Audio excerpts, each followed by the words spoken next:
ലോകമെങ്ങുമുള്ള പതിനായിരങ്ങൾക്ക് ക്രൈസ്തവ സന്യാസ സമർപ്പണ ജീവിതത്തിൻ്റെ മനോഹരമായ ജീവിതാവിഷ്കാരം കാഴ്ചവെക്കുന്ന ഗുഡ്നസ് ടിവിയുടെ സ്നേഹം സഹനം സന്യാസമെന്ന ഈ സംവാദവേദിയിലേക്ക് മാന്യപ്രേക്ഷകർക്ക് ഹൃദ്യമായ സ്വാഗതം.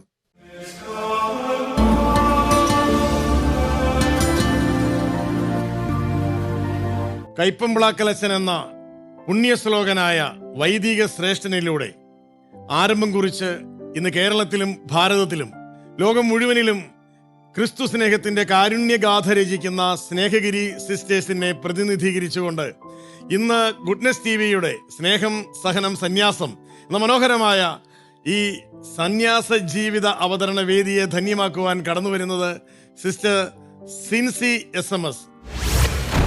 സിസ്റ്റർ സിൻസി SMS ഇടുക്കി ജില്ലയിലെ ഇടുക്കി രൂപത രാജാക്കാട് ഇടവകയിൽ പാട്ടത്തിൽ തോമസിന്റെയും മറിയത്തിന്റെയും 9 മക്കളിൽ 7ാമത്തെ മകൾ. സ്നേഹത്തിന്റെയും ത്യാഗത്തിന്റെയും സിരാകേന്ദ്രമായ സന്യാസമാണ് തന്നിലെ ദൈവനിയോഗം എന്ന് തിരിച്ചറിഞ്ഞ് സ്നേഹഗിരി മിഷണറി സിസ്റ്റേഴ്സ് കോൺഗ്രിഗേഷനിൽ അംഗമായി തീരുകയും GNM നഴ്സും BAMS ഡിഗ്രിയും നേടി ദൈവം നൽകിയ താലന്തുകളെ പരിപോഷിപ്പിച്ച് തന്റെ ദൈവ ശുശ്രൂഷ അർത്ഥവത്താക്കി തീർക്കുകയും ചെയ്തു. ആതുര ശുശ്രൂഷ, രോഗീ പരിചരണം, പാചകം, പച്ചക്കറിത്തോട്ടം തുടങ്ങിയ പ്രവർത്തനങ്ങളിലൂടെ സഹജീവികൾക്ക് നന്മ പകർന്ന സിസ്റ്ററിനെ സോഷ്യൽ വർക്കിനുള്ള ബെസ്റ്റ് വാട്ടർഷെഡ് അവാർഡ് ലഭിച്ചിട്ടുണ്ട്. മെസ് mother superior, regional superior congregation പദവികൾ വഹിച്ചിട്ടുള്ള സിസ്റ്റർ സിൻസിക്ക് സ്നേഹം സഹനം സന്യാസം എന്ന പ്രോഗ്രാമിലേക്ക് ഹൃദ്യമായ സ്വാഗതം.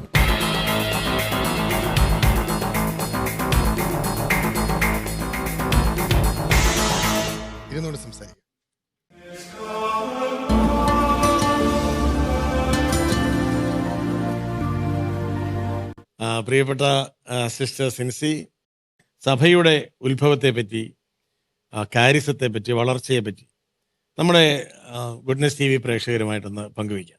1969 മെയ് 24 ബഹുമാനപ്പെട്ട അബ്രഹാം കയ്പമ്പിളാക്കൽ അച്ഛനാൽ സ്ഥാപിതമായതാണ് ഞങ്ങളുടെ സ്നേഹഗിരി സന്യാസിനി സമൂഹം. അച്ഛൻ തുടങ്ങിയപ്പോൾ 10 അംഗങ്ങളായിരുന്നു ആദ്യ സഭയിൽ ഉണ്ടായിരുന്നത്. അപ്പോൾ അച്ഛൻ്റെ കാഴ്ചപ്പാട് ആരുമില്ലാത്തവരെ സംരക്ഷിക്കുക എന്നാണ്. അച്ഛന് ഒരു ദിവസം ഒരു അമ്മാമ്മേനെ ഒരു തുണിയിൽ പൊതിഞ്ഞു കൊണ്ടുവന്ന് ഞങ്ങളുടെ സിസ്റ്റർമാർക്ക് കൊടുത്തിട്ട് പറഞ്ഞു, ഇതാണ് നിങ്ങളുടെ സമ്പത്തെന്ന്. അത് ഒരു ഒത്തിരി പ്രചോദനം നൽകുന്ന ഒരു വാക്യമായിരുന്നു. വഴിയിൽ നിന്നും ഒരു കിട്ടിനെ ഒരു അമ്മാമ്മേനെ കൊണ്ടുവന്ന് ഞങ്ങളുടെ സഭയിൽ കൊണ്ടുവന്ന് തന്നിട്ട് സിസ്റ്റർമാരോട് പറഞ്ഞു, ഇതാണ് നിങ്ങളുടെ സമ്പത്ത്. അന്ന് ആ കാലത്ത് പാലയിൽ ഒത്തിരി കുട്ടികൾ അനാഥരായിട്ട് തെണ്ടി നടക്കുന്നവരുണ്ടായിരുന്നു. വഴികളിൽ കൂടെ ഒത്തിരി ആൾക്കാരുണ്ടായിരുന്നു. അപ്പോൾ അവരെ ആരെയും നോക്കാൻ ഒരു സ്ഥാപനമൊന്നും ഇല്ലായിരുന്നു ആ കാലത്ത് അവർക്ക് വേണ്ടി തന്നെ, പാവങ്ങൾക്ക് വേണ്ടി തന്നെ സ്ഥാപിതമായതായിരുന്നു ഈ ഞങ്ങളുടെ സഭ. ഞങ്ങൾ പേര് സ്വീകരിക്കുന്നത്, ഇതിൻ്റെ ശക്തി സംഭരിക്കുന്നത് പരിശുദ്ധ കുർബാനയിൽ നിന്നാണ്. അതിൻ്റെ ലക്ഷ്യം തന്നെ ആദരർക്ക് വേണ്ടി സേവനം ചെയ്യുക എന്നതാണ്. ഏതൊക്കെ മേഖലകളിലാണ് ഈ കാരുണ്യ ശുശ്രൂഷ ചെയ്യുന്നത്? ഞങ്ങൾ ബാലികാ ഭവനുകളുണ്ട്, വൃദ്ധമന്ദിരങ്ങളുണ്ട്, അനാഥ ആശ്രമങ്ങളുണ്ട്, പിന്നെ പാലിറ്റീവ് കെയർ യൂണിറ്റ് ഉണ്ട്, പിന്നെ സ്പെഷ്യൽ സ്കൂളുകളുണ്ട്. പാലായിൽ തന്നെ ഉണ്ടല്ലോ നമ്മുടെ സ്നേഹാരാമുണ്ട്, സ്പെഷ്യൽ സ്കൂളുണ്ട്. പിന്നെ മിഷൻ മേഖലകളിൽ ഞങ്ങൾ പണി ചെയ്യുന്നുണ്ട്. അവിടെ മിഷൻ മേഖലകളിൽ ഛത്തീസ്ഗഡ്, മധ്യപ്രദേശ്, ഉജ്ജയിന്, മാണ്ഡ്യ, മണിപ്പൂര്, ഗുജറാത്ത്, ഈ സ്ഥലങ്ങളിലെല്ലാം ഞങ്ങൾ വർക്ക് ചെയ്യുന്നുണ്ട്. സ്വന്തമായിട്ട് കോൺവെന്റുകൾ 2 സ്ഥലത്തുണ്ട്, ഉജ്ജയിനിലും ജഗദൽപൂരും. ബാക്കി സ്ഥലങ്ങളിൽ ഡയസിസിന്റെ കീഴിൽ ജോലി ചെയ്യും. ഞാൻ ഛത്തീസ്ഗഡിലെ ജഗദൽപൂർ രൂപതയില്. എത്ര വർഷമായി? ഞാൻ അവിടെ ജഗദൽപൂർ രൂപതയിൽ 30 വർഷമായി ജോലി ചെയ്യാൻ തുടങ്ങിയിട്ട്. 30 വർഷമായിട്ട് ജഗദൽപൂർ ജോലി ചെയ്യുകയാണ്. 92 ഞാൻ പോയതാ. മലയാളമൊക്കെ മറന്നു കാണുമല്ലോ? മലയാളം പറയുമ്പോ ഇടയ്ക്ക് ഹിന്ദി കയറി വരും. ജഗദൽപൂർ എന്തൊക്കെ ആക്ടിവിറ്റീസ് ആണ് ചെയ്യുന്നത്? ജഗദൽപൂർ ഞങ്ങൾക്ക് ബാലികാ ഭവനമുണ്ട്. അവിടെ ഏതെങ്കിലും വൈദികരോടൊക്കെ ചേർന്നാണോ? അതെ, ഡയസിസിന്റെ കീഴിലാണ് ഞങ്ങൾ വർക്ക് ചെയ്യുന്നത്. അപ്പം ഡയസിസിന്റെ ബാലികാ ഭവനിൽ ഞങ്ങൾ പഠിപ്പിക്കുന്നു, ഞങ്ങൾ ട്യൂഷൻ കൊടുക്കുന്നു, അവര് ഗവൺമെന്റ് സ്കൂളിൽ പോയി പഠിക്കുന്നു, ആരും ഇല്ലാത്തവരെ നോക്കുന്നു. പിന്നെ ഞങ്ങൾക്ക് സ്വന്തമായിട്ടൊരു ഓൾഡ് ഏജ് ഹോം ഉണ്ട് ഡയസിസിന്റെ കീഴിൽ തന്നെ. പക്ഷെ ഞങ്ങളുടെ സ്വന്തമായിട്ട് അപ്പന്മാരെ നോക്കുന്നുണ്ട്, അമ്മമ്മമാരെ നോക്കുന്നുണ്ട്. ഈ അപ്പന്മാരും അമ്മമാരും ഒക്കെ പിന്നെ ഈ ആരുമില്ലാത്തവരെ ആ പ്രദേശത്തു നിന്നുള്ളവരാണോ? ആരുമില്ലാത്തവരെ പോലീസുകാർ കൊണ്ടുവന്ന് വരുന്നവരുണ്ട്, വഴി കിടന്ന് കിട്ടുന്നവരുണ്ട്. പിന്നെ ഈ ആശുപത്രികളിൽ ആരും ഇല്ലാതെ കിടന്നലയുന്നവരെ നോക്കാമെന്ന് ചോദിച്ച് നമ്മുടെ അടുത്ത് കൊണ്ടുവരുന്നുണ്ട്. പിന്നെ നമ്മുടെ അയൽവക്കങ്ങളിൽ ഞങ്ങൾ അറിയുന്ന, ഞങ്ങൾ പ്രവർത്തിക്കുന്ന സ്റ്റേഷനുകളിൽ ആരെങ്കിലും നോക്കാനില്ലാത്തവരെ നമ്മൾ കൊണ്ടുവരുന്നുണ്ട്. ആദ്യകാലങ്ങളിലൊക്കെ അവർ മരിച്ചു കഴിയുമ്പോൾ നമ്മൾ തന്നെ എടുത്തു കൊണ്ടുപോയി സംസ്കരിക്കുന്ന ഒരു ഇതായിരുന്നു. ഇപ്പോഴാണേലും ആരും ഇല്ലാത്തവരെ നമ്മൾ വാഹനത്തിൽ കൊണ്ടുവന്നു. നേരത്തെ നമ്മൾ തന്നെ എടുത്തു കൊണ്ടുപോയി മൃതശരീരം സംഭവിച്ചു കൊണ്ടുപോയി അടക്കുമായിരുന്നു. ഒരു പ്രാവശ്യം ആദ്യകാലങ്ങളിൽ നിങ്ങള് തോളിൽ ഈ മൃതശരീരം തോളിൽ എടുത്തുകൊണ്ട് അതിങ്ങനെ നമ്മൾ 2 ഇല്ലി ഇങ്ങനെ വെച്ചിട്ട് അങ്ങനെ ഇങ്ങനെ വെച്ച് കെട്ടി അതിന്റെ മേലെ ഇല വാഴയില ഇടും, പിന്നെ ശവം വെക്കും, പിന്നെ അതിനെങ്ങനെ കെട്ടിക്കഴിഞ്ഞാൽ അതിന്റെ 4 തലക്കിലും പിടിച്ചാണ് എടുത്തുകൊണ്ട് പോകുന്നത്. അന്ന് കാലത്ത് നമ്മുടെ അവിടെയുള്ള ആദിവാസികൾ ശവത്തെ തൊടിയല്ലായിരുന്നു. അതുകൊണ്ടാണ് നമ്മൾ അന്നത് ചെയ്യേണ്ടി വന്നത്. ഒത്തിരി മാറ്റങ്ങളൊക്കെ സംഭവിച്ചു. അവർ തൊടിയല്ലായിരുന്നു. സ്വന്തമായിട്ടുള്ളവരെ അവർ തൊടും. അങ്ങനെ അവർ കുളിപ്പിക്കും, മരിച്ചു കഴിഞ്ഞ് കുളിപ്പിക്കും. പിന്നെ കുറെ പൂജകളൊക്കെ ഉണ്ട്. അത് കഴിഞ്ഞ് അങ്ങനെ കുറെ പൂജകളൊക്കെ കഴിഞ്ഞാണ് അവരടക്കുള്ളൂ. ഇത് നമ്മുടെ കീഴിൽ ആരും ഇല്ലാത്തവരായതുകൊണ്ട് അവരാരും മൃതദേഹത്തെ ചൊടിയല്ല. തൊട്ട് കഴിഞ്ഞാൽ അവർ കുളിക്കാതെ അവരുടെ അടുത്തെടുക്കുകയോ ഭക്ഷണം കഴിക്കുകയോ വീട്ടിൽ കയറ്റുകയോ ചെയ്യല്ല. ഇപ്പൊ എത്ര വർഷമായി വൃദ്ധമന്ദിരങ്ങൾ അവിടെ തുടങ്ങിയിട്ട്? അവിടെ 78 വൃദ്ധമന്ദിരം തുടങ്ങിയത്. 78 തുടങ്ങിയതാണ് അല്ലേ? ഇപ്പൊ മാറ്റമായി. ഏകദേശം എത്ര പേര് അവിടെ താമസിച്ച് മരിച്ച് അടക്കം ചെയ്തിട്ടുണ്ട്? 200 പേര് കാണും. അതിൽ കൂടുതൽ കാണും. 200 പേരോളം അവിടെ മരിച്ച് അടക്കപ്പെട്ടിട്ടുണ്ട്. 2 സ്ഥലം. ആദ്യം ഒന്നിച്ചായിരുന്നു, ഡയസിന്റെ കീഴിലായിരുന്നു വൃദ്ധമന്ദിരം. അങ്ങനെ അപ്പാപ്പന്മാരുടെ ഒന്ന്, അമ്മമ്മമാരുടെ ഒന്ന്. ഇപ്പൊ 2ആയിട്ട് സെപ്പറേറ്റ് ചെയ്തു. ഒന്ന് ഞങ്ങളുടെ സ്വന്തം സ്നേഹിരിയുടെ ഇവിടെ കൊണ്ടുവന്നു. പിന്നെ മറ്റേതാണെങ്കിലും സ്നേഹിരി തന്നെ നോക്കുന്നു, ഡയസിന്റെ അടുത്ത് ചെയ്യുന്നു. എങ്ങനെയായിരുന്നു ആദ്യത്തെ കാലഘട്ടങ്ങളിൽ അവരുടെ സമീപനം? ആദ്യം ഞങ്ങൾ ചെന്നപ്പോൾ ഞങ്ങളെ കണ്ടുകൊണ്ട് ഓടിപ്പോകുന്ന മനുഷ്യരായിരുന്നു ഉണ്ടായിരുന്നേ. ഞങ്ങളെ കാണുമ്പോഴത്തേക്ക് എവിടെയെങ്കിലും ഓടി ഒളിക്കും. ഞങ്ങൾ അവരെ ഒളിച്ചു നിൽക്കും. നമ്മുടെ മുന്നിൽ പ്രത്യക്ഷപ്പെടുകയല്ലായിരുന്നു. ആ സമയത്ത് അവർക്ക് ഭക്ഷിക്കാനായിട്ട് യാതൊരു സാധനങ്ങളും ഇല്ല, ഉടുക്കാൻ തുണിയില്ല, മനുഷ്യരോട് സംസാരിക്കാൻ പറ്റത്തില്ല, വിദ്യാഭ്യാസമില്ല. അങ്ങനെ ഒരു സാഹചര്യത്തിലായിരുന്നു ഞങ്ങൾ ആ അവിടെ ചെന്നത്.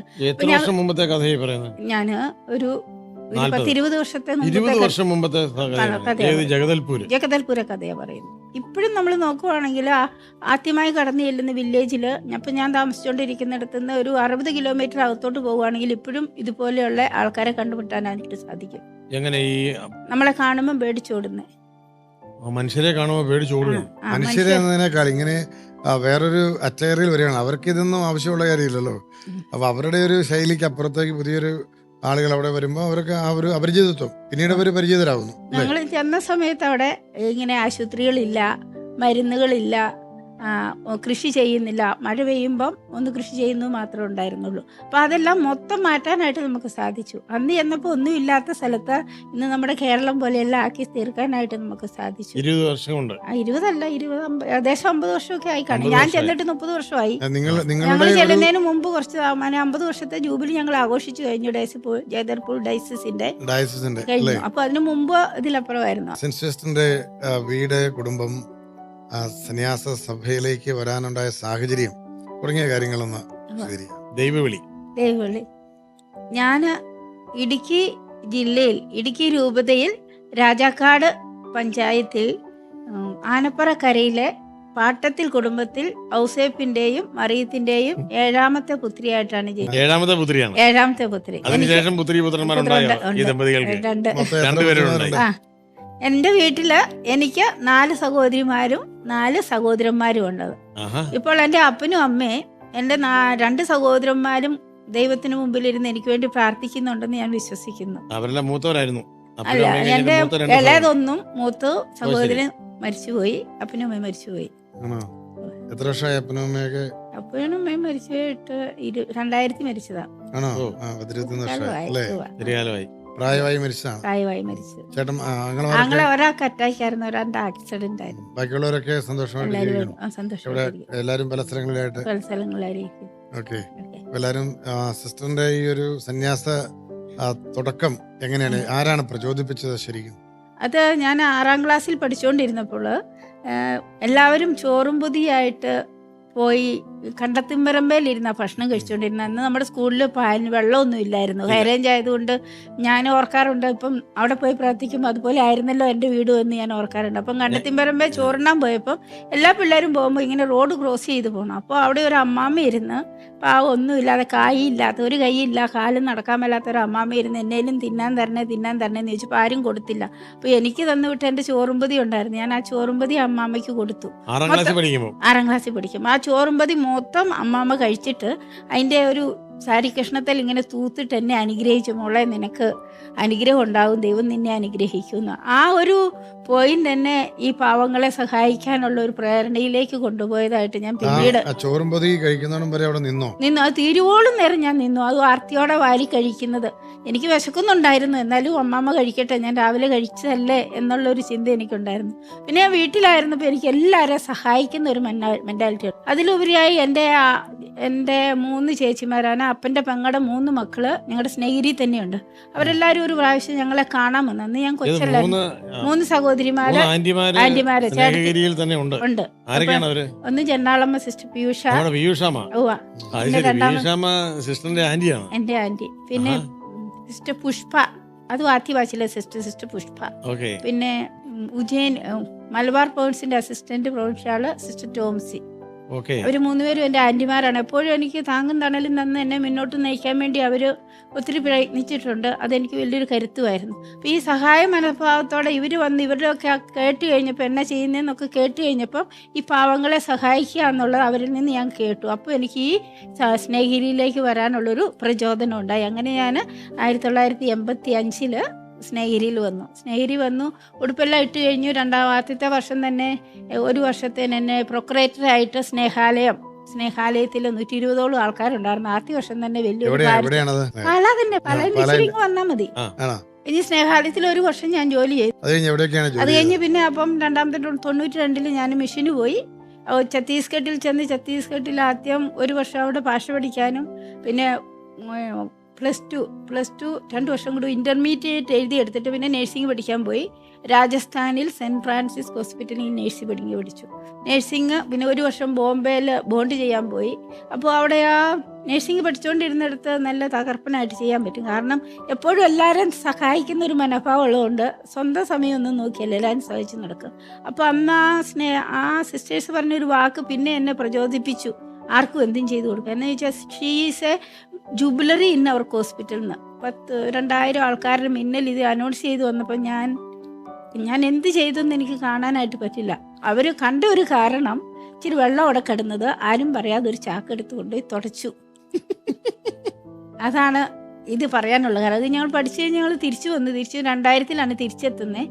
അപ്പം നമുക്കവിടെ ഡയസസിൻ്റെ ഒരു ഡിസ്പെൻസറി ഉണ്ടായിരുന്നു. ആ ഡിസ്പെൻസറിയിൽ എനിക്ക് ജോലി ചെയ്യാൻ തന്നു. അതിന് ഒരു വർഷം കഴിഞ്ഞപ്പം ഫൈനൽ പ്രൊഫഷൻ കഴിഞ്ഞപ്പോൾ അവിടുത്തെ സുപ്പീരിയറായിട്ട് എന്നെ നിയമിച്ചു. അപ്പോൾ എനിക്ക് പൂർണ്ണ സ്വാതന്ത്ര്യം ഉണ്ടായിരുന്നു അവിടെ എന്തും ചെയ്യാൻ വേണ്ടി. അപ്പോൾ എനിക്ക് ഏറ്റവും ഇഷ്ടപ്പെട്ട ഫീൽഡ് എന്ന് പറഞ്ഞാൽ കൃഷി ചെയ്യാൻ ഭയങ്കര ഇഷ്ടമാണ്. എല്ലാ വിധത്തിലുള്ള കൃഷി എനിക്കറിയാം, കൃഷിപ്പണികളെല്ലാം അറിയാം. അത് നമ്മുടെ വീട്ടിലായിരുന്നപ്പോഴും ചെയ്യുമായിരുന്നു. ഞാൻ 10ാം ക്ലാസ് കഴിഞ്ഞ് ഒരു വർഷം ഞാൻ വീട്ടിൽ നിന്ന് കുറച്ച് പണിയൊക്കെ ചെയ്തിട്ടാണ് വന്നത്. അപ്പോൾ അതിൻ്റെ ഒരു നല്ല പാഠവും ഉണ്ടായിരുന്നു. അപ്പം ഈ സോഷ്യൽ വർക്ക് ഫീൽഡും ഉണ്ടായിരുന്നു നമുക്കവിടെ. അപ്പം ഫുഡ് ഫോർ വർക്ക് എന്ന് പറഞ്ഞൊരു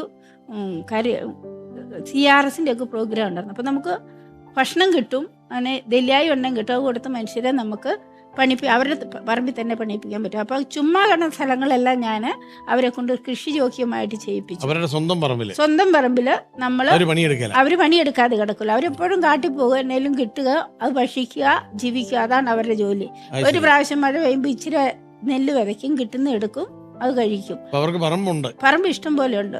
ബസ്തറിൽ ചെന്ന് കഴിഞ്ഞാൽ എല്ലാ മനുഷ്യർക്കും 10, 35, 40, 50 ഏക്കർ വരെ പറമ്പുണ്ട്. വെട്ടിപ്പിടിച്ചെടുത്ത പറമ്പുകൾ ഇഷ്ടം പോലെ ഉണ്ട്. പക്ഷെ കൃഷി ചെയ്യാൻ അറിയത്തില്ലായിരുന്നു. ഇത്രയും പറമ്പുണ്ട്, 50 ഏക്കർ സ്ഥലമുള്ളവനും കാട്ടിൽ പോയി പഠിച്ചുകൊണ്ടെന്ന് എടുക്കുമായിരുന്നു. എന്താ കാട്ടിൽ പോയിട്ട് ഇടുന്നത്? ഈ പക്ഷികള്, ചെടികള്, പിന്നെ പല സൈസ് കിഴങ്ങ് വർഗ്ഗങ്ങള്. ശരിക്കും കാടിന്റെ ഒരു ജീവിക്കുകയാണല്ലോ. പല സൈസ് കിഴങ്ങുകളുണ്ട്. നമ്മുടെ ഇവിടെ ഈ കാണുന്ന ബാമ്പോ, ഇല്ലിയുടെ മുള എടുത്തുകൊണ്ടുവന്ന്, അത് നല്ല ഭക്ഷ്യപദാർത്ഥമാണ് നമ്മളിവിടെ. അപ്പോൾ ഇല്ലിയുടെ മുള അടിച്ചുകൊണ്ട് വരിക. പിന്നെ പല സൈസ് വൃക്ഷത്തിന്റെ കായ്കള്, പറിച്ചു തിന്നുക, അത് പറിച്ചു കൊടുക്കുക. പിന്നെ അതിന്റെ പിന്നെ എന്തൊക്കെ കൃഷി രീതികളാണ് അവരെ പഠിപ്പിച്ചത്? അവരെ നെല്ല് നടാൻ പഠിപ്പിച്ചു, പിന്നെ മെയ്സ് നടാൻ പഠിപ്പിച്ചു, പിന്നെ പല സൈസിലുള്ള ഈ ദാള് എത്ര പയറുവർഗ്ഗങ്ങൾ. എത്ര ആളുകളെ കൊണ്ട് അത് ചെയ്യിപ്പിക്കാൻ പറ്റിയിട്ടുണ്ട് ഏകദേശം? ഏകദേശം ഇങ്ങനെ പറയും 10,000 കൂടുതൽ ആളുകൾ. അങ്ങനെ ഞാൻ ഉമ്രകാവ് എന്ന സ്ഥലത്തായിരുന്നപ്പോൾ 7 പഞ്ചായത്ത് കംപ്ലീറ്റ് ആയിട്ട് social work watershed programme ചെയ്തു. അതിൻ്റെ അകത്ത് വാട്ടർ ഷെഡ് എന്ന് പറഞ്ഞാൽ വെള്ളം കെട്ടി നിർത്തുന്ന പരിപാടികൾ, പല കുളങ്ങള്, കിണറുകള്, പിന്നെ ചെറിയ ഡാമുകളൊക്കെ കെട്ടി. ആരുടെ സഹായത്തോടുകൂടി ചെയ്തു? CRS ഗവൺമെന്റ് പ്രോജക്ട് അല്ലല്ല, CRS programme Catholic relief service. അപ്പൊ അത് നമുക്ക് അമേരിക്കയിൽ നിന്ന് കിട്ടിയതായിരുന്നു. അമേരിക്കയിൽ നിന്ന് വരുന്നായിരുന്നു എണ്ണയും ഗോതമ്പും. അത് കൊടുത്ത് നമ്മള് അവരുടെ പറമ്പില് പണി ചെയ്യിപ്പിച്ചു. അപ്പം ഒത്തിരി 7 അതായത് നമ്മള് ഇത് കൊടുത്തിട്ട് അവരുടെ സ്വന്തം പറമ്പിൽ പണി ചെയ്യിപ്പിച്ചു. എന്നിട്ട് അതിന്റെ വരുമാനം അവർക്ക് തന്നെ കൊടുത്തു. സെൽഫ് സഫിഷ്യന്റ് ആക്കി. പിന്നെ പലതരത്തിലുള്ള ചെറുകിട വ്യവസായങ്ങൾ അവരെ പഠിപ്പിച്ചു. കൂണ് കൃഷി ചെയ്യുന്ന ഒരു പരിപാടി ഉണ്ടായിരുന്നു, അത് പഠിപ്പിച്ചു. പിന്നെ ടൈലറിങ്, അത് സഞ്ചി തയ്ച്ച്, നമ്മളിപ്പം നമ്മുടെ അവിടെ എപ്പോഴും സഞ്ചി പിടിച്ചോണ്ട് വന്നിട്ട് സഞ്ചി തയ്ക്കാനുള്ളത് പഠിപ്പിച്ചു അവരെ. പിന്നെ വെള്ളത്തെ പല സൈസിലുള്ള കൃഷി പച്ചക്കറികൾ നടാനുള്ള കാര്യങ്ങൾ അവരെ പഠിപ്പിച്ചു. അങ്ങനെ അവർ അതിൽ നിന്ന് തന്നെ സ്വയം സഫിഷ്യൻ്റായി വെള്ളം കിട്ടിക്കഴിഞ്ഞപ്പം കൃഷി ചെയ്യാൻ പഠിപ്പിച്ചു. അതിൽ നിന്ന് ഞാൻ ഗവൺമെൻറ്റുമായിട്ട് ലിങ്ക് ചെയ്യിപ്പിച്ചു അവരെ. അപ്പം ഗവൺമെൻറ്റിൽ നിന്ന് വിത്തും വളവും കിട്ടുന്ന ഏജൻസികളെ കണ്ടുപിടിച്ച് അവരുമായിട്ട് ലിങ്ക് ചെയ്യിപ്പിച്ച് ഇപ്പോൾ ആ പ്രദേശം മുഴുവനും നല്ല വരുമാനമുള്ള നല്ല മനുഷ്യരായിട്ട് തീർന്നു അവരപ്പം. നമ്മളങ്ങോട്ട് കടന്നു ചെല്ലുമ്പോൾ ഞങ്ങളുടെ ദൈവമാണെന്നും പറഞ്ഞുകൊണ്ടാണ് നമ്മുടെ കാലം വീടുന്നത്. അത്രയും വ്യത്യാസങ്ങൾ വന്നു. ആദ്യം ഒരു കൊച്ചിനൊരു മിഠായി കൊടുത്തു, രണ്ടാമത് 2 പേര് വന്നു, മൂന്നാമത് വരുന്നു. അങ്ങനെ ചെയ്താണ് നമുക്ക് അവരുടെ എല്ലോട്ട് കടന്നു ചെല്ലാൻ പറ്റിയത്. പിന്നെ നമ്മൾ നേഴ്സറികൾ നടത്തി. ആദ്യം നേഴ്സറി സ്കൂളിലേക്ക് പിള്ളേരെ വിളിച്ചു. മദർ ആൻഡ് ചൈൽഡ് ഹെൽത്ത് എന്ന് പറഞ്ഞ ഒരു പ്രോജക്റ്റ് ഞങ്ങൾക്ക് കിട്ടി. അത് നമുക്ക് സ്പെയിനിൽ നിന്നുള്ള ഒരു SHG ഗ്രൂപ്പിൻ്റെ വന്നത്, സ്പെയിനിൽ നിന്നുള്ളത്. അപ്പോൾ അവർ നമുക്ക് തന്നത് മദർ ആൻഡ് ചൈൽഡ് ഹെൽത്തിൻ്റെ ഒരു പ്രോജക്റ്റ് തന്നു. അപ്പോൾ അതിൽ നിന്ന് നമുക്കൊരു ചെറിയൊരു ഡിസ്പെൻസറി പണി കഴിപ്പിക്കാനുള്ള പൈസ തന്നു. അപ്പോൾ ഞാൻ ഈ വന്ന് പഠിച്ചു കഴിഞ്ഞ് ഇവിടുന്ന് 6 വർഷം കഴിഞ്ഞപ്പോൾ ഞാൻ എന്നെ അവിടെ സ്വന്തം സ്ഥലത്തേക്ക് പോയി. അവിടെ ചെന്ന് കഴിഞ്ഞപ്പോൾ എനിക്ക് ആ ഡിസ്പെൻസറി ഫുൾ സ്വാതന്ത്ര്യം കിട്ടി. അപ്പം കുറച്ച് പൈസയും ഡോക്ടേഴ്സ് ഫീയും ഒക്കെ നമുക്ക് ഈ പ്രോജക്റ്റ് വഴി കിട്ടിയപ്പം എനിക്ക് സ്വാതന്ത്ര്യമായിട്ട് അവിടെ പ്രവർത്തിക്കാനായിട്ട് പറ്റി. അപ്പം ഞാൻ അവിടെ എനിക്ക് മാക്സിമം ഈ ഫുട്ബോൾ വർക്ക് കൊണ്ടുള്ള ഹെൽത്തിപ്പണിയും ചെയ്തു കൊടുത്തു.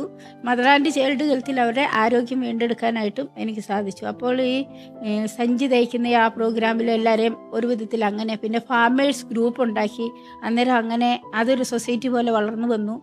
പിന്നെ ഈ ആശുപത്രിയിൽ തന്നെ എല്ലാവരും കടന്നു വരുന്നവർക്ക് ഒരിക്കലും എൻ്റെ അടുത്ത് വന്നിട്ട് ആരും ഭക്ഷണമില്ല, മരുന്നില്ല എന്നും പറഞ്ഞ് കടന്നു പോകരുതെന്നുള്ള ഒരു ദൃഢവിശ്വാസമായിരുന്നു എനിക്ക്. അതങ്ങനെ ആകണം എന്ന് എനിക്ക് എൻ്റെ കൂടെ ഉള്ള എല്ലാ സിസ്റ്റേഴ്സും ഞാൻ ഈ വളർത്തിയെടുത്ത മനുഷ്യരും എല്ലാം എൻ്റെ കൂട്ടായി നിന്നു. അത് കഴിഞ്ഞ് പിന്നെ നമ്മൾ നോക്കിയിരിക്കുമ്പോൾ ഈ ആശുപത്രിയിലോട്ട് കയറി വരുന്നവർ എടുത്തോണ്ട് വരുന്നവർ നടന്ന് അങ്ങ് തിരിച്ചു പോകുന്നു. അത് കണ്ടു കഴിഞ്ഞപ്പം ലോകത്തിന് മൊത്തം ഒരു വ്യതിയാനമായി. സിസ്റ്ററിൻ്റെ അടുത്ത് പോയാൽ അത് നേടിക്കിട്ടുന്ന ആ പ്രദേശം മുഴുവനും ഇങ്ങനെ വ്യാപിച്ചു. പിന്നെ വേറൊരു വിധത്തിൽ പറഞ്ഞിട്ടുണ്ടെങ്കിൽ പിള്ളേരില്ലാത്തവർക്ക് പിള്ളേരുണ്ടാകാത്തവർ 10, 28, 30 വർഷം ആയവർ വരും എൻ്റെ അടുത്ത് വന്ന് ഞാൻ അവർക്ക് 1/2 മണിക്കൂർ 3/4 മണിക്കൂർ നാച്ചുറൽ ഫാമിലി പ്ലാനിങ് പഠിപ്പിക്കും. പിന്നെ ഇച്ചിരി മരുന്നുകളും കൊടുക്കും. അവർക്ക് വിശ്വാസമാണ്. അങ്ങനെ ഒത്തിരി ആളുകൾക്ക് ഒരു ഈ 5-6 വർഷത്തിനിടയ്ക്ക് 128 പിള്ളേരുണ്ടായിട്ടുണ്ട്. 28-30 പിള്ളേരുണ്ടായിട്ടുണ്ട്. അപ്പോൾ ഒരാളോട് പറഞ്ഞു, ഒരാൾക്ക് കിട്ടി. 28 വർഷമായ ഒരു ഫാമിലിക്ക് പിള്ളേരില്ലായിരുന്നു. അപ്പം ഞാനിങ്ങനെ 1 മണിക്കൂറോളം ഇരുന്ന് ക്ലാസ് എടുത്ത് പിന്നെ അവരുടെ വിശ്വാസത്തിനായിട്ട് ഇച്ചിരി ഉപകാരമുള്ള മരുന്ന് കൊടുത്ത് അവരെ വിട്ടു. അവർക്ക് കൊച്ചുണ്ടായി. അന്ന് അവരത് 4 പേരോട് 5 പേരോട് പറഞ്ഞു. അതങ്ങനെ വ്യാപിച്ച് ഇപ്പോൾ ഒത്തിരി അകലെ നിന്ന് തന്നെ ആൾക്കാർ വന്ന് ഇങ്ങനെ പിള്ളേരെ വേണ്ടിയുള്ള അതൊരു നല്ലൊരു നാടിന്റെ എല്ലാ മേഖലകളിലേക്കും സിസ്റ്ററിനെ കടന്നു ചെല്ലാൻ പറ്റി അല്ലേ? അതുപോലെ തന്നെ എനിക്ക് പഞ്ചായത്തുമായിട്ട് ഏത് പഞ്ചായത്തിലും അവിടെ എൻ്റെ 14 പഞ്ചായത്തിൽ 14 ചുറ്റുപാടുമുള്ള 14 പഞ്ചായത്തിലും എല്ലാ പഞ്ചായത്ത് അധികാരികളുമായിട്ട് നല്ല കോണ്ടാക്റ്റാണ്. കാരണം ഏത് രാത്രിയിലും പകലും എൻ്റെ അടുത്ത് മെഡിസിൻ വന്നിട്ടുണ്ടെങ്കിൽ ഞാനത് ഏറ്റെടുത്ത് കൊടുക്കും. അത് അവർക്കൊരു നല്ലൊരു പ്രചോദനമാണ്. അപ്പോൾ അവര് ക്ലിനിക്കിന് പ്രത്യേക സമയമില്ല. 6 തൊട്ട് 6 വരെ അങ്ങനെയില്ല, സമയമില്ല. എപ്പം വേണേലും നമ്മുടെ അടുത്തോട്ട് കയറി ഏത് വരാനുള്ള സമയത്തും വരാം. അതുകൊണ്ട് നമുക്കൊരു അവരുടെ ജീവനെ ഞങ്ങൾ രക്ഷിക്കുന്നുണ്ട്, ഞങ്ങളെ അവർ രക്ഷിക്കുന്നു. അത് സിസ്റ്റേഴ്സിനെ ഒന്നും ചെയ്യാൻ അവരുടെ പറ്റില്ല, ജീവനെ നമ്മൾ രക്ഷിക്കുന്നുണ്ട്, നമ്മുടെ നമ്മുടെ ജീവനെ അവർ അവർ രക്ഷിക്കുന്നു. രക്ഷിക്കുന്നു. കൊള്ളാം. നിങ്ങളുടെ ഒരു സഭയുടെ ഈ ഒരു ക്യാരിസം അവിടെ വളരെ നന്നായിട്ട് വേര് പിടിച്ചു കഴിഞ്ഞു അല്ലേ? ആ. ഞാൻ ചോദിക്കട്ടെ, ഈ അതിന്റെ ഒരു തുടർച്ചയിൽ നമുക്ക് അവിടെ നിന്നും ഇത് മനസ്സിലാക്കുന്ന ആളുകൾ എങ്ങനെയാണ് അതിനോട് പ്രതികരിക്കുന്നത്? ഏതെങ്കിലും രീതിയിൽ നിങ്ങൾക്ക് ഒരു ബുദ്ധിമുട്ടുകളോ കഷ്ടപ്പാടുകളോ അല്ലെങ്കിൽ ആരുടെങ്കിലും നിന്ന് ശത്രുതയോ അങ്ങനെ എന്തെങ്കിലും ഉണ്ടാകുന്നുണ്ടോ? അത് ഇപ്പം ഗവൺമെന്റ് അല്ലെ MLA ഒക്കെ അവിടെ വന്ന് എന്നെ ഒത്തിരി ഇതും പ്രശംസിച്ചിട്ടുണ്ട്. ഈ കോവിഡ് കാലത്ത് 6000-7000 മാസ്ക് ഞാൻ തന്നെ തയ്ച്ച് ഇവരുടെ പെർമിഷനോടുകൂടി എല്ലാ വില്ലേജുകളിലും നടന്ന് ലൂണായി കൊണ്ടുപോയി കൊടുത്ത് അവരെ സിസ്റ്റർ തന്നെ ഞാൻ വണ്ടി ഓടിക്കും, ലൂണായി ഓടിച്ച് അതിൽ നിന്ന് പറ്റിയല്ലാഞ്ഞിട്ട് അത്യാവശ്യ കേസുകളിൽ ഈ കേസുകൾ ആശുപത്രി കേസുകൾ കൊണ്ടുപോകാൻ എനിക്ക് സാധിക്കാതെ വന്നപ്പോൾ ഞാൻ തന്നെ ഡ്രൈവിംഗ് പഠിച്ചു, 4 വീലർ പഠിച്ചു, ആംബുലൻസ് ഓടിക്കും, ഏത് വണ്ടി വേണേലും ഏത് കാട്ടിലും ഓടിക്കാൻ മാത്രമുള്ള നല്ല ദൈവം ഒരു അനുഗ്രഹം തന്നു. ആംബുലൻസ് ഒക്കെ ഓടിക്കും. ഇതിനിടയ്ക്ക് നമുക്ക് ഈ ഗവൺമെന്റിൽ നിന്ന് ഒരു ഇത് നിയമം വന്നു, ഡോക്ടേഴ്സ് ഇല്ലാതെ ഡിസ്പെൻസറി നടത്താൻ പറ്റിയായിരുന്നു. അപ്പോൾ നമ്മൾ ഗവൺമെന്റ് നമ്മുടെ DBS സിസ്റ്റേഴ്സിൻ്റെ ഒരു സിസ്റ്റർ നമ്മളെ സഹായിച്ചു, പുള്ളിയുടെ ഇത് കൊണ്ട് സർട്ടിഫിക്കറ്റ് തന്നു നമ്മുടെ ഡിസ്പെൻസറി രജിസ്റ്റർ ചെയ്യാൻ. അങ്ങനെ ഞങ്ങളുടെ ഡിസ്പെൻസറി രജിസ്റ്റർ ചെയ്യാനായിട്ട് സാധിച്ചു. പിന്നെ ഡോക്ടറിൻ്റെ നാമം വേണമെന്ന് പറഞ്ഞുകൊണ്ട് ഞാൻ ഒരു 18-19 ആയപ്പോഴത്തേക്ക് ഞാൻ BAMS ആയുർവേദ ഡോക്ടറേറ്റ് എഴുതിയെടുത്തു. ഞാൻ അങ്ങനെ ഡോക്ടറിന്റെ നാമോ ഇതിനിടയ്ക്ക് സ്വീകരിക്കാനായിട്ട് പറ്റി. അല്ല, ആയുർവേദ ഡോക്ടറാണ് ആണ്. അത് ഇതിനിടയ്ക്ക് സംഭവിച്ചു. അതും ഇതിനിടയ്ക്ക് നേരത്തെ പറഞ്ഞില്ല. അപ്പൊ ഡോക്ടർ സിൻസി എന്ന് നമ്മൾ അഡ്രസ് ചെയ്യേണ്ടത്. അതെ, ഡോക്ടർ സിൻസിയാണ് അല്ലേ? ആയുർവേദ ഡോക്ടറാണ്. അതൊക്കെ പയ്യ മതി, പയ്യല്ലേ അത് നേടിയെടുത്തത്. പിന്നെ അപ്പൊ എനിക്ക് എൻ്റെ അപ്പനിൽ നിന്നും കിട്ടിയ ഒരു നല്ലൊരു പച്ചമരുന്ന് ചികിത്സ എനിക്കറിയാം. അപ്പം ഏതെങ്കിലും പ്രദേശത്ത് ഇങ്ങനെ വൈദ്യനായിരുന്നു, നാട്ടുവൈദ്യൻ. അതാണോ മറ്റേ നമ്മുടെ സന്താനമില്ലാതെ വരുന്നവർക്ക് കൊടുത്തത്? അതും കൊടുത്തിട്ടുണ്ട്.